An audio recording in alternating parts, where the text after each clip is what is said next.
بسم اللہ الرحمن الرحیم۔ حکایت دہم، 10واں قصہ۔ جوان مردی را در جنگی تاتار جراحت رسید۔ جوان مرد کے معنی آتے ہیں نوجوان کے، اور اسی سے نکرہ ہے جوان مردے، ایک نوجوان۔ اور جنگ کے معنی لڑائی کے، اور تاتار یہ ایک جگہ کا نام ہے، اور یعنی ایک قبیلے کا نام کہہ سکتے ہیں، قوم کا نام ہے، اور جگہ کا بھی نام ہے تاتارستان۔ تو یہ لوگ غیر مسلم لوگ تھے، جنگلی قسم کے لوگ تھے، لوگ جو لڑائی بھڑائی کرتے رہتے تھے۔ تو انہوں نے ایک مرتبہ بغداد پر چنگیز خان جو تھا، چنگیز خان یہ انہی میں سے تھا، تاتاریوں میں سے، اس نے بغداد پر حملہ کیا تھا اور پورا نیست و نابود کر دیا تھا۔ کہتے ہیں کہ مسلمانوں کے خون سے بغداد کے پاس جو ندی ہے وہ بالکل سرخ ہو گئی تھی، اتنا قتل عام کیا تھا اس نے مسلمانوں کا۔ تو اسی لڑائی میں ایک نوجوان، مضبوط نوجوان تھا، وہ زخمی ہو گیا تھا۔ تو اسی کا واقعہ ہے، اس نوجوان کا واقعہ ہے جو زخمی ہو گیا تھا۔ حکایت: جوان مردی را در جنگی تاتار جراحت رسید۔ ایک نوجوان کو تاتار کی لڑائی میں زخم پہنچی، کیسے گفت کسی نے کہا۔ اب جیسا ہوتا ہے نا کہ ہم کہیں چوٹ لگ جاتی ہے، راستے کے اندر جاتے ہیں تو لوگ جمع ہو جاتے ہیں، کوئی کہتا ہے کہ فلاں درخت کی بوٹی لگا لو، کوئی کہتا ہے فلاں درخت سے دودھ نکل رہا ہے اس کو لگا لو کہ زخم ٹھیک ہو جائے گا، کوئی کہتا ہے پٹی باندھو۔ تو اسی طرح ایک آدمی نے مشورہ دیا کہ فلاں آدمی ہے، اس کے پاس جاؤ، اس کے پاس دوائی ہے، وہ دوائی تمہیں دے گا، دوائی لگا لو۔ گفت فلاں بارزگاں، تو کسی نے کہا، تو بارزگاہ کہتے ہیں تاجر کو، کہ فلاں بازرگاہ، بازرگاہ تاجر، تو فلاں بازرگاہ نوش دارو، یہ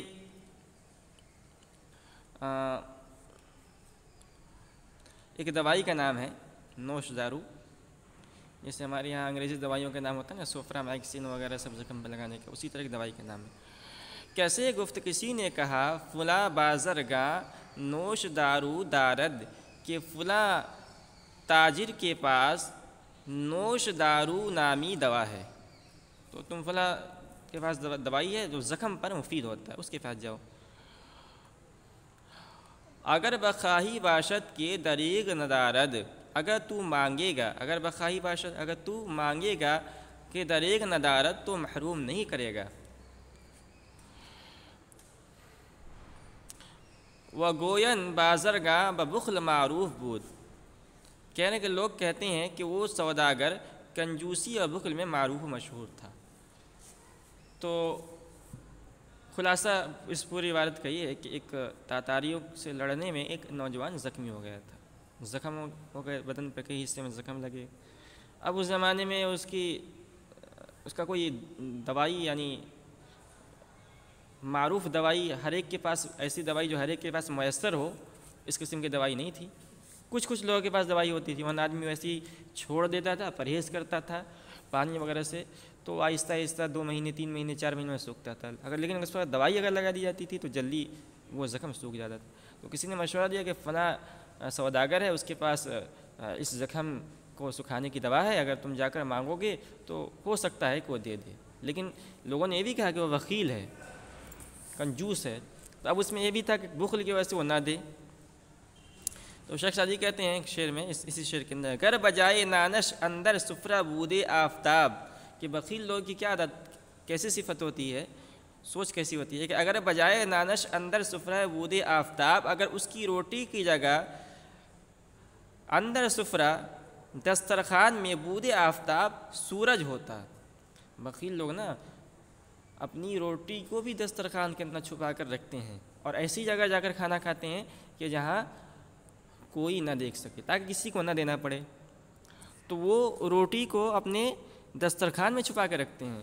تو شیخ سعدی کہتے ہیں کہ اگر بخیلوں کی تو روٹی کوئی نہیں دیکھ پاتا ہے ان کے بخل کی وجہ سے، اگر ان کے دسترخوان میں جو سورج ہے جو پوری دنیا پر روشنی بکھیرتا ہے، اگر وہ لوگ ان لوگوں کے پاس ہوتا تو وہ اس کو اپنے دسترخوان کے اندر ہی چھپا کے رکھتے اور کسی کو ظاہر نہیں کرتے، اور پوری دنیا اندھیری ہو جاتی، اندھیری کے اندھیری رہتی بخیلوں کے بخل کی وجہ سے۔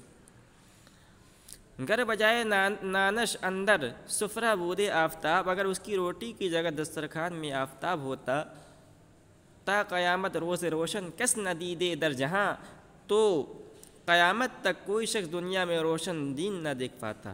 تو بخیلوں کی تو یہ حالت ہوتی ہے کہ اپنی روٹی بھی وہ لوگوں کو نہیں دکھاتے ہیں، تو دوا کیسے دیتے ہیں وہ لوگ؟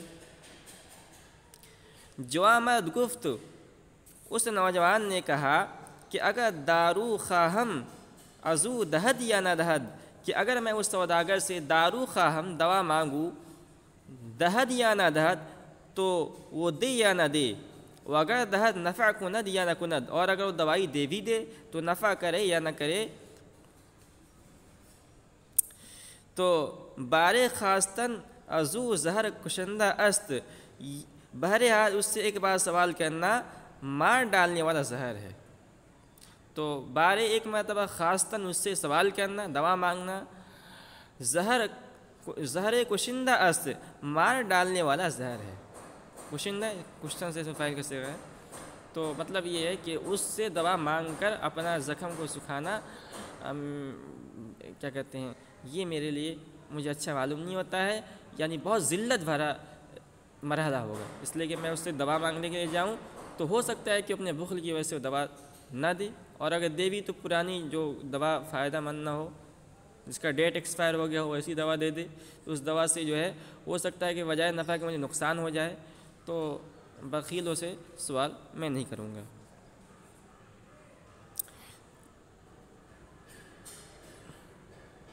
شعر: ہرچے از دونا بمنت خواستی، دون کی جمع دونا کمینے لوگ کہتے ہیں، بخیل لوگ بھی اسی میں آتے ہیں، کمینے ہوتے ہیں۔ ہرچے از دونا بمنت خواستی، جو کچھ تو نے کمینے لوگوں سے خوشامد کر کے مانگا، در تن افزودی و از جاں کاستی، تو جسم میں تو بڑھ گیا اور روح گھٹ گئی۔ تو حکیمہ گفتہ ان، اگر آب حیات فروشن فی المثل، عقل مندوں نے کہا ہے کہ اگر آب حیات آبرو کے بدلے لوگ فروخت کرتے، اگر آب حیات فروشن فی المثل بآبروئی، آبرو عزت کو کہتے ہیں، بآبروئی دانا، اچھا بآبروئی یہیں رک جانا ہے۔ حکیمہ گفتہ ان کہ اگر آب حیات فروشن فی المثل بآبرو، عقل مندوں نے کہا کہ اگر آب حیات آبرو کے بدلے لوگ فروخت کریں، دانا نہ خرد، تو عقل مند نہ خریدے گا۔ تو مطلب یہ ہے کہ عزت یہ اس دنیا میں سب سے بڑی چیز ہے، حتیٰ کہ عقل مندوں نے کہا کہ اگر کوئی آب حیات اس پانی کو کہتے ہیں کہ جو اس کو پی لے وہ ہمیشہ ہمیشہ زندہ رہے گا۔ کہتے ہیں نا کہ ایک پانی ایسا ہے اس دنیا کے اندر کہ اگر اس آدمی کو کوئی پی لے تو کبھی نہیں مرے گا، اس کی عمر بڑھتی چلی جائے گی، 4000 5000 سال، جب تک دنیا رہے گی تب تک وہ زندہ رہے گا، اس کو آب حیات کہتے ہیں۔ تو کہہ رہے ہیں کہ اگر کوئی آدمی ایسا پانی بیچے اور شرط رکھے کہ اس کے بدلے مجھے تم آپ اپنی بے عزتی کی اجازت دے دو، میں تمہاری بے عزتی کروں گا، تمہیں لوگوں کے سامنے ذلیل کروں گا، تو عقل مند نہیں خریدے گا۔ کیوں؟ کیونکہ یہ عزت جو ہے نا آب حیات سے بڑھ کر ہے۔ تو مطلب یہ ہے کہ وہ اس نوجوان نے کہا کہ اگر میں اس بخیل سے دوا مانگنے کے لیے جاؤں گا تو اگر وہ نہیں دے گا، میں مانگوں گا نہیں دے گا تو میں بے عزت ہو جاؤں گا، اور عزت ایک مرتبہ چلی جائے تو واپس نہیں آ سکتی ہے۔ کہ مردن بعزت بعض زندگانی بمذلت، اس لیے کہ عزت کے ساتھ مر جانا ذلت کی زندگی سے بہتر ہے۔ اگر حنظل خوری از دست خوش روئی، اگر اچھی عادت والے کے ہاتھ سے تو اندرائن کھائے۔ حنظل کہتے ہیں اندرائن کو، ایک پھل ہوتا ہے جو بہت کڑوا ہوتا ہے، جہنمیوں کو جہنم کے اندر کھانے کے لیے ملے گا جہنمی حنظل۔ اگر حنظل خوری از دستے خوش روئی اچھی عادت والا، اگر اچھی عادت والے کے ہاتھ سے تو اندرائن کھائے، بہ از شیریں ز دستے ترش روئی، تو ترش رو کے ہاتھ سے مٹھائی کھانے سے بہتر ہے۔ تو اس حکایت کا مطلب یہ ہے، یعنی اس سے یہی سبق ملتا ہے کہ کسی بخیل اور کنجوس سے آدمی سے کوئی چیز نہ مانگنی چاہیے۔ تو کھانا تو دور کی بات ہے، دوا مانگنے سے بھی احتراز کرنا چاہیے۔ اور جو اشعار ذکر کیے گئے ہیں ان سب کا حاصل یہ ہے کہ کمینے آدمی سے مانگنے کی وجہ سے آدمی کی عزت اور وقار ختم ہو جاتی ہے، اس لیے کمینے آدمی سے، جس میں بخیل بھی آتا ہے، ان سب سے سوال کرنے سے پرہیز کرنا چاہیے۔